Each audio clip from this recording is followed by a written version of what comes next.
ಓಂ ತತ್ಪುರುಷಾಯ ವಿದ್ಮಹೇ ಮಹಾದೇವಾಯ ಧೀಮಹಿ ತನ್ನೋ ರುದ್ರ ಪ್ರಚೋದಯಾತ್. ಅಧಿಕ ಮಾಸ ಅಂದರೆ ಅಧಿಕ ಪುಣ್ಯ.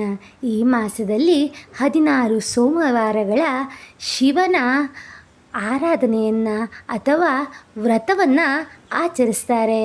ಈ ವ್ರತ, ಪೂಜೆ, ಅನುಷ್ಠಾನ ಯಾವುದನ್ನು ಮಾಡೋದಕ್ಕೆ ಸಾಧ್ಯವಾಗದಿದ್ದರೂ ಕೂಡ ಶಿವನ ವ್ರತಕತೆ ಅಂದರೆ 16 ಸೋಮವಾರಗಳ ವ್ರತಕತೆ ಮತ್ತು ಶಿವನ ಮಂತ್ರವನ್ನು ಪಠಿಸೋದ್ರಿಂದ ಆ ಎಲ್ಲ ಪುಣ್ಯಗಳು ನಮ್ಮದಾಗುತ್ತೆ.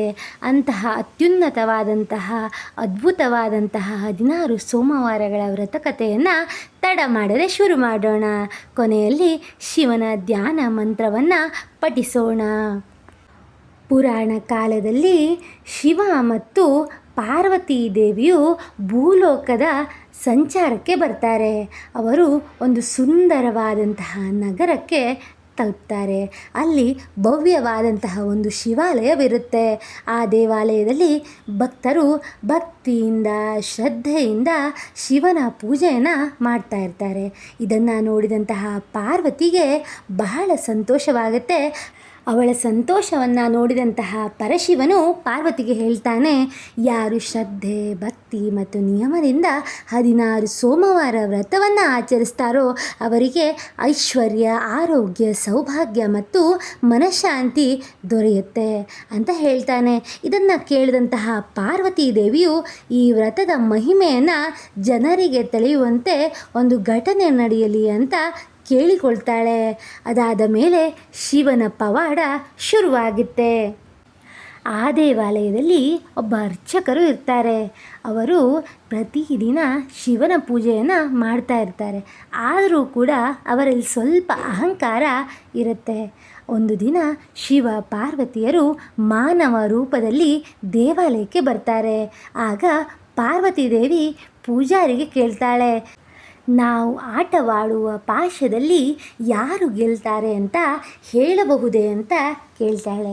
ಅದಕ್ಕೆ ಪೂಜಾರಿಯು ಸ್ವಲ್ಪವೂ ಯೋಚನೆ ಮಾಡದೆ ಪಾರ್ವತಿ ದೇವಿ ಗೆಲ್ತಾಳೆ ಅಂತ ಹೇಳಿಬಿಡ್ತಾರೆ. ಆದರೆ ಆ ಆಟದಲ್ಲಿ ಶಿವನೇ ಗೆಲ್ತಾರೆ. ಆಟದಲ್ಲಿ ಶಿವನು ಗೆದ್ದದ್ದರಿಂದ ಪೂಜಾರಿಯ ಅಸತ್ಯ ಮಾತುಗಳನ್ನು ಕೇಳಿದಂತಹ ಪರಶಿವನು ಕೋಪಗೊಂಡು ಅವನಿಗೆ ಕುಷ್ಠರೋಗ ಬರುವಂತೆ ಶಾಪವನ್ನು ನೀಡ್ತಾನೆ. ಪೂಜಾರಿ ದುಃಖದಿಂದ ಅಳೋದಕ್ಕೆ ಶುರು ಮಾಡ್ತಾನೆ. ಪ್ರಭು, ನನ್ನನ್ನು ಕ್ಷಮಿಸಿ, ನನ್ನಿಂದ ತಪ್ಪಾಗಿದೆ ಅಂತ ಬೇಡಿಕೊಳ್ತಾನೆ. ಆಗ ಪಾರ್ವತಿ ದೇವಿಯು ಮಮಕಾರಮಯಿ, ಅವಳಿಗೆ ಕರುಣೆ ಉಕ್ಕಿ ಬರುತ್ತೆ. ಹಾಗೂ ಅವಳು ಹೇಳ್ತಾರೆ, 16 ಸೋಮವಾರ ವ್ರತವನ್ನು ಭಕ್ತಿಯಿಂದ ಆಚರಿಸಿದರೆ ನಿನ್ನ ಶಾಪವು ಶಮನವಾಗುತ್ತೆ ಅಂತ. ಇದಾದ ಮೇಲೆ ಅವರು ಶಿವಭಕ್ತಿಯಿಂದ 16 ಸೋಮವಾರಗಳ ವ್ರತವನ್ನು ಆರಂಭಿಸೋಕೆ ಶುರು ಮಾಡ್ತಾರೆ. ಪ್ರತಿ ಸೋಮವಾರ ಉಪವಾಸವಿರ್ತಾರೆ. ಶಿವಲಿಂಗಕ್ಕೆ ಹಾಲು ಮತ್ತು ನೀರಿನಿಂದ ಅಭಿಷೇಕವನ್ನು ಮಾಡ್ತಾರೆ. ಬಿಲ್ವಪತ್ರೆಯನ್ನು ಅರ್ಪಿಸ್ತಾರೆ. ಓಂ ನಮಃ ಶಿವಾಯ ಎಂಬಂತಹ ಶಿವನ ಶ್ರೇಷ್ಠವಾದಂತಹ ಪಂಚಾಕ್ಷರಿ ಮಂತ್ರದ ಜಪವನ್ನು ಕೂಡ ಮಾಡ್ತಾರೆ. ಇದಾದ ಮೇಲೆ ವ್ರತಕತೆಯನ್ನು ಕೇಳಿ ಭಕ್ತಿಯಿಂದ ಪೂಜೆಯನ್ನು ನಡೆಸಿಕೊಡ್ತಾರೆ. ಹೀಗೆ 16 ಸೋಮವಾರಗಳು ಕಳೆದು ಹೋಗುತ್ತೆ. 17ನೇ ಸೋಮವಾರ ಶಿವನ ಪೂಜೆಯನ್ನು ಮಾಡಿ ದಾನ ಧರ್ಮವನ್ನು ಮಾಡ್ತಾರೆ. ಶಿವನ ಕೃಪೆಯಿಂದ ಅವರ ಕುಷ್ಠರೋಗ ಸಂಪೂರ್ಣ ನಿವಾರಣೆ ಆಗುತ್ತೆ. ಅವನು ಮತ್ತೆ ಆರೋಗ್ಯವಂತನಾಗಿ ಸಂತೋಷದಿಂದ ಬದುಕ್ತಾನೆ. ಈ ರೀತಿಯಾಗಿ ಶಿವನ ಆಶೀರ್ವಾದದಿಂದ ಸುಖಮಯವಾಗಿ ಎಲ್ಲ ಕಷ್ಟಗಳು ಮುಗಿದು ಹೋಗುತ್ತೆ. ಈ ಕತೆ ನಮಗೆ ಏನು ತಿಳಿಸುತ್ತೆ ಅಂದರೆ, ಶಿವಭಕ್ತಿ ಜೀವನದಲ್ಲಿ ಶಾಂತಿ ತರುತ್ತೆ. ನಿಯಮ ಮತ್ತು ನಂಬಿಕೆಯಿಂದ ಮಾಡಿದರೆ, ಅಂದರೆ ಅಹಂಕಾರ, ಅಸತ್ಯವನ್ನು ಬಿಟ್ಟು ನಾವು ಒಳ್ಳೆಯ ರೀತಿಯಿಂದ ನಡೆದುಕೊಂಡರೆ ಶಿವನ ಆಶೀರ್ವಾದ ಖಂಡಿತ ನಮ್ಮ ಮೇಲೆ ಒದಗಿ ಬರುತ್ತೆ ಅಂತ. ಭಕ್ತಿಯಿಂದ ಮಾಡಿದ ವ್ರತಕ್ಕೆ ಶಿವನು ಖಂಡಿತ ಫಲವನ್ನು ನೀಡ್ತಾನೆ ಅಂತ. ವ್ರತದ ವೇಳೆ ಸಾಮಾನ್ಯವಾಗಿ ನಮಗೆ ಯಾವ ಮಂತ್ರ ಬಾರದಿದ್ರೂ ಕೂಡ ಓಂ ನಮಃ ಶಿವಾಯ ಎಂಬಂತಹ ಶ್ರೇಷ್ಠವಾದಂತಹ ಪಂಚಾಕ್ಷರಿ ಮಂತ್ರವನ್ನು ಹೇಳಿದರೂ ಸಾಕು, ಶಿವನು ಒಲಿತಾನಂತೆ. ಹಾಗಾಗಿ ಈ ಅಧಿಕ ಮಾಸದ ಸೋಮವಾರದಂದು ನಾವು ಈ ಕಥೆಯನ್ನು ಕೇಳುತ್ತಾ ಶಿವನ ಆರಾಧನೆಯನ್ನು, ಶಿವನ ಧ್ಯಾನವನ್ನು ಮಾಡಿದರೆ ನಮಗೂ ನಮ್ಮ ಕುಟುಂಬಕ್ಕೂ ಖಂಡಿತವಾಗಿಯೂ ಪರಮೇಶ್ವರ ಒಳ್ಳೆಯದನ್ನು ಮಾಡ್ತಾನೆ. ಅತ್ಯಂತ ಶ್ರೇಷ್ಠಕರವಾದಂತಹ, ಶ್ರೇಷ್ಠ ಫಲ ನೀಡುವಂತಹ 16 ಸೋಮವಾರಗಳ ವ್ರತಕಥೆಯ ಒಂದು ಕಥೆಯನ್ನು ಕೇಳಿ ಆಯಿತು. ಮುಂದಿನ ವಾರ ಅಂದರೆ ಮುಂದಿನ ಸೋಮವಾರ ಇನ್ನೊಂದು ಅದ್ಭುತ ಈ 16 ಸೋಮವಾರಗಳ ವ್ರತಕಥೆಯನ್ನು ಕೇಳೋಣ. ಈಗ ಮಂತ್ರದ ಪಾರಾಯಣವನ್ನು ಶುರು ಮಾಡೋಣ. ಓಂ ನಮಃ ಶಿವಾಯ. ಶಿವಾಯ ನಮಃ. ಸಹಸ್ರಲಿಂಗಾಯ ನಮಃ. ಓಂ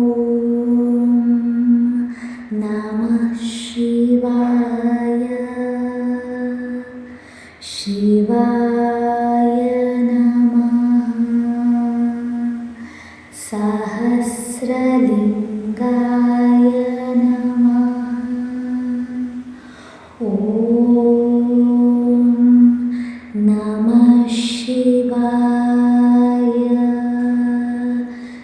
ಶಿವಾಯ ನಮಃ. ಸಹಸ್ರಲಿಂಗಾಯ ನಮಃ. ಓಂ ನಮಃ ಶಿವಾಯ. ಶಿವಾಯ ನಮಃ. ಸಹಸ್ರಲಿಂಗಾಯ ನಮಃ. ಓಂ ನಮಃ ಶಿವಾಯ. ಶಿವಾಯ ನಮಃ. ಸಹಸ್ರಲಿಂಗಾಯ ನಮಃ. ಓಂ ನಮಃ ಶಿವಾಯ. ಶಿವಾಯ ನಮಃ. ಸಹಸ್ರಲಿಂಗಾಯ ನಮಃ. ಓಂ ನಮಃ ಶಿವಾಯ. ಶಿವಾಯ ನಮಃ. ಸಹಸ್ರಲಿಂಗಾಯ ನಮಃ. ಓಂ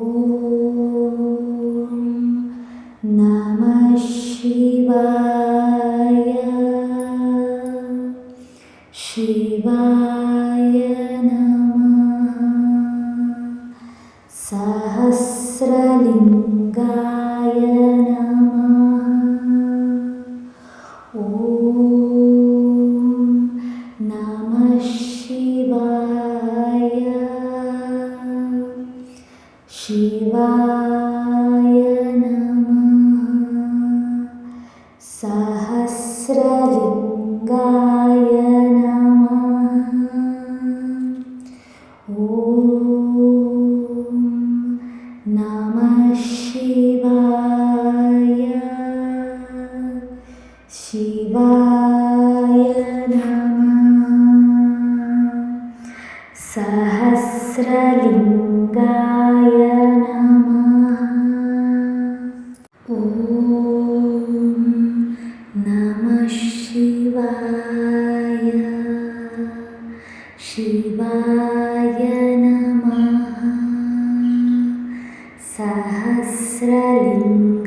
ಸಹಸ್ರಲಿಂಗಾಯ ನಮಃ.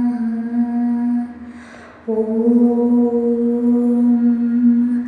ನಮಃ ಶಿವಾಯ. ಶಿವಾಯ ನಮಃ. ಸಹಸ್ರಲಿಂಗಾಯ ನಮಃ. ಓಂ ನಮಃ ಶಿವಾಯ.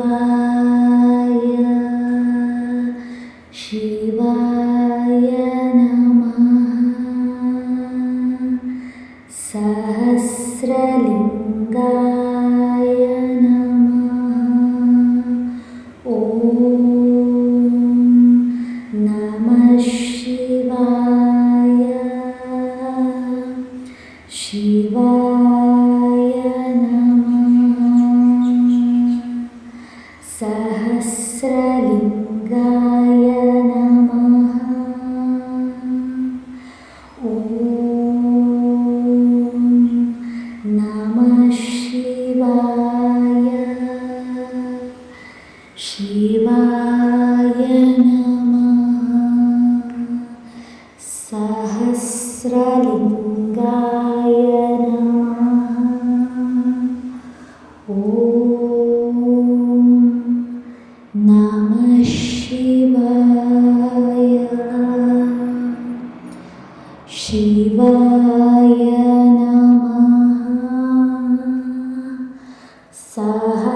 सहस्रलिङ्गाय नमः।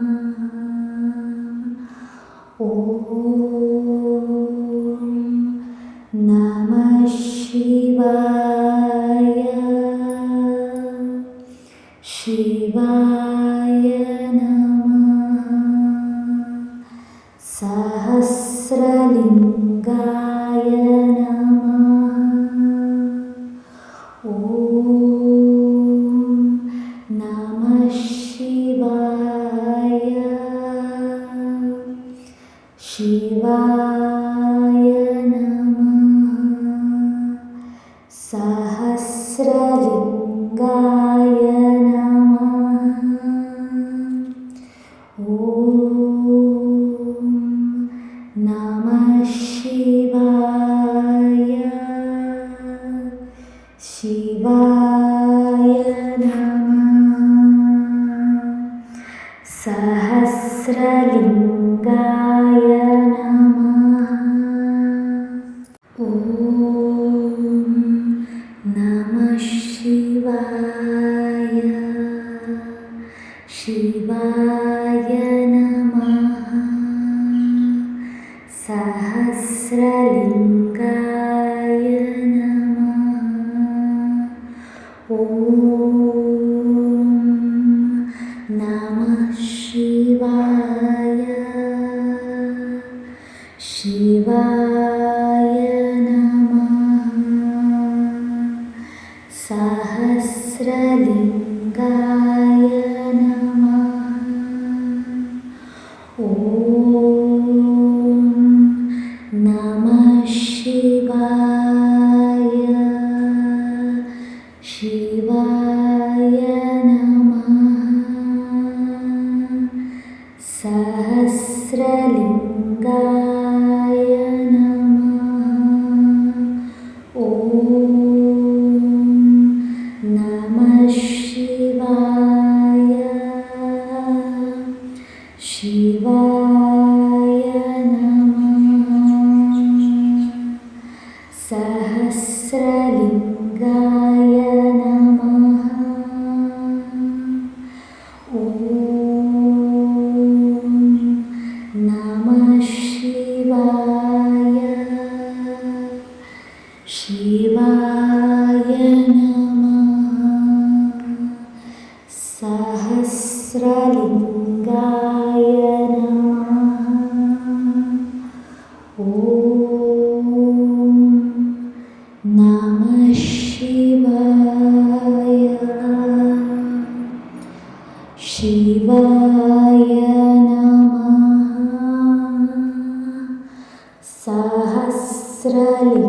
सहस्रलिङ्गाय नमः। ॐ नमः शिवाय। शिवाय नमः। सहस्रलिङ्गाय नमः। ॐ नमः शिवाय। शिवाय नमः। सहस्रलिङ्गाय नमः। ॐ नमः शिवाय।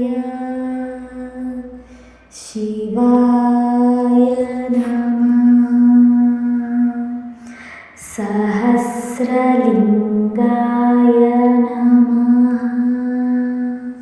ॐ नमः शिवाय। शिवाय नमः। सहस्रलिङ्गाय नमः। ॐ नमः शिवाय। शिवाय नमः। सहस्रलिङ्गाय नमः। ॐ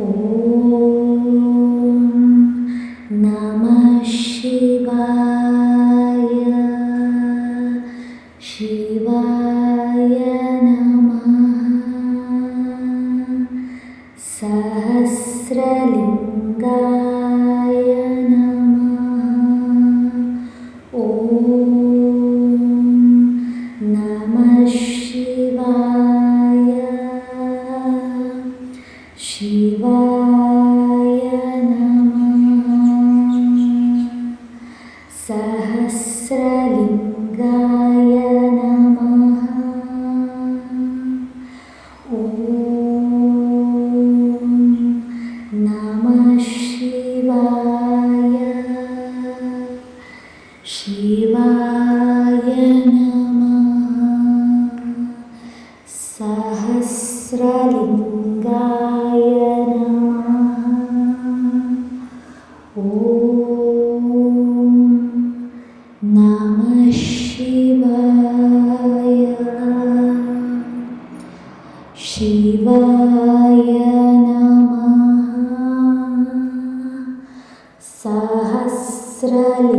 सहस्रलिङ्गाय नमः ॐ नमः शिवाय शिवाय नमः सहस्रलिङ्गाय नमः ॐ नमः शिवाय शिवाय नमः सहस्रलिङ्गाय नमः ॐ नमः शिवाय शिवाय नमः सहस्रलिङ्गाय नमः ॐ नमः शिवाय शिवाय नमः सहस्रलिङ्गाय